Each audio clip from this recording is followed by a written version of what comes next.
Now, on this morning's program with Neil Mitchell, Mr. Neil asked the former Assistant Treasurer Josh Frydenberg if he knew what a transition to retirement pension was. Here was Josh's reply. Explain it to me. The transition to retirement scheme, how is that taxed? What do you mean the transition to retirement? If you're talking about super more generally? No, transition to retirement. I'll have to have a look at that particular policy. All right, well, he's the former Assistant Treasurer. In the studio with me right now is the current Assistant Treasurer of the government, Kelly O'Dwyer. Kelly, good evening.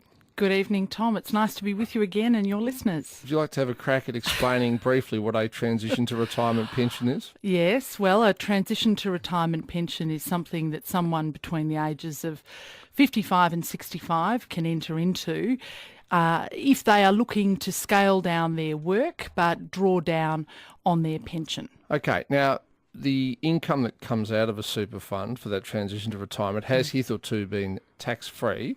I believe as a result of the budget changes last week, it's now going to be taxed at 15%. The budget paper suggests that the government will reap $2.9 billion over 4 years for doing this. Why do you want to tax a transition to retirement pension? So it's important to note for your listeners here that the transition to retirement changes don't start straight away. They start from the 1st of July 2017. But they will start prospective changes, and it will be a 15% tax. Now that is a concessional tax arrangement. So for somebody who is on a much higher income, paying much higher marginal tax rates ordinarily, they will be still receiving a very strong benefit because they will be concessionally taxed. But if you're someone who actually is just doing a bit of part-time work and maybe not paying much tax at all, you could actually be worse off under this arrangement. Well, the Productivity Commission actually had a look at this. In 2015, they had a look and they said a lot of people who are using the transition to retirement pension phase arrangements are people who are not scaling back their work. They're people on the highest income levels. They are still working full-time and they are using it to get very generous tax concessions. Now, we believe if you are transitioning to retirement, you should get generous tax concessions, but just not as generous as what has previously been allowed for. Can I ask you just some broader issues with fiddling with super? Now, today I've spoken with our finance commentator, Scott Hayward. He's a financial advisor. I've spoken to a lot of other people in the industry. And in the last week, they have turned, in my view, from being, by and large, supporters of your government to being bitterly opposed. And the reason is this. They say that whenever you fiddle with the super rules, whatever the reason is, whether it's to make something fairer or less concessional or to close off a perceived loophole, you get people upset and people become disillusioned with the superannuation system. Now, for example, I've had callers today and people in the industry saying, stuff super, I'm just going to get the biggest family house I can and I'll put all my wealth into paying that off, and then when I'm retired, I'll just go on the pension, because that's what all this rule changing is pushing me towards. Do you acknowledge that fiddling with the super rules is often a bad idea? Look, I understand that people get very frustrated when there are ad hoc changes to the superannuation system, which is one of the reasons why the government accepted the recommendations made by David Murray in the Financial System Inquiry when he said you need to have a clearly legislated objective for superannuation.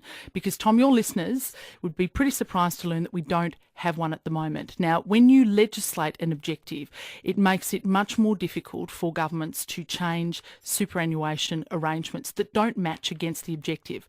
And the objective that has been set is to provide income in retirement that supplements or substitutes for the age pension. But I think the most important point for your listeners to understand is that 96% of people are either unaffected by or advantaged by the changes that the government is making to superannuation. Yeah, and I get that, I do. But I think the issue is in Australia, and this is a good thing, a lot of people are very aspirational. They might only have a relatively small super balance now, but they say, look, one day I want to keep working hard, I want to build up my savings. And we want them to. But the problem is when they look at the ground shifting underneath them, they say, well, why should I bother? Because who knows, super might be changed again and my money will be trapped in there. Maybe I should do something different. But Tom, that's exactly the point. We understand Australians are aspirational, Yeah. and we want them to be, and we support them in that, and we want people to save for their retirement. And we're actually making it easier, for instance, for people who have interrupted work patterns, women who might have been caring for children or elderly parents, for instance, can now make catch-up contributions for their unused concessional cap on a rolling 5-year basis if they have low super balances. That's a good thing. We've also made it easier for people who are part on a wage and who might also have a small business as well. It used to be very difficult with the rules that were in place for them to contribute to their super. We've scrapped them to make it easy, to make it just as easy for them. Before we go to some calls, we'll take those, 96900 693. There's another issue that's got people upset, and that's the apparent retrospectivity of some of the changes. In particular, so people can contribute to super as part of, garnishing 9.5% of their wage, and that goes into their super fund. But you have been allowed to put in extra money on top of that, money on which you pay the full rate of tax. That's correct. Okay. Now, it used to be that you could put in, I think the limit was $180,000 Per a year. Per year. Now what you said is it can be no more than 500 grand in total. Now, what happens to people who, over the last 7 or 8 years, might have put in 180 grand a year? And I know we're talking about quite wealthy people here, but they've followed the rules. Yep. They've got more than 500 grand. Are they now going to be penalised? No. No? And this is the critical point. This is absolutely the critical point. So we have announced a $500,000 lifetime cap for non-concessional contributions, which is after-tax contributions. But for those people who have followed the current rules to date, who have contributed, let's say for argument's sake, $2 million in non-concessional contributions to their superannuation, they themselves can keep that in superannuation. They are not forced to take it out. No, but will they be taxed extra? And they on don't. And sorry. And the point to make here is that what we're saying is that they can't, from budget night, put an extra $500,000 into their superannuation for their lifetime there'll be no cap. retrospective tax penalty for having that extra money already in your super No, fund? we're not going back and saying to those people you have to pay additional taxes as a result of that. Absolutely not. It is grandfathered. Right now we've got the Federal Assistant Treasurer, Kelly O'Dwyer, in the studio. Peter, good evening. Good afternoon, Tom, Mr. O'Dwyer. Good afternoon, Peter.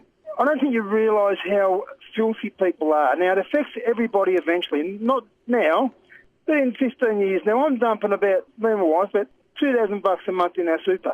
I'm going to stop doing that. I'm going to spend it, and I'm going to get a pension, because what's the pension pay? $800 a fortnight for a couple? About that. To earn that in interest, you're going to have maybe $1 million in the bank.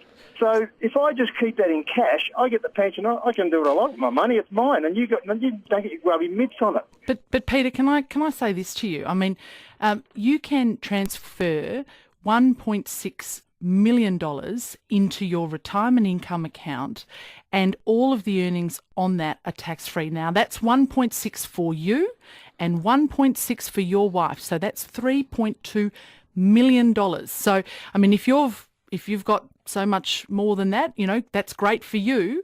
But on the excess, you can still keep it in super, but it will be taxed at 15%. But I think, Kelly, that Peter's issue, and this is the issue I tried to raise minutes ago, and maybe I didn't do it very well, is that people say, righto, you're saying under these rules, 1.6 million each over a lifetime, but the rules have just been changed, and so what have they changed again? And every government sort of says, oh, well, we won't fiddle with super, and then they do.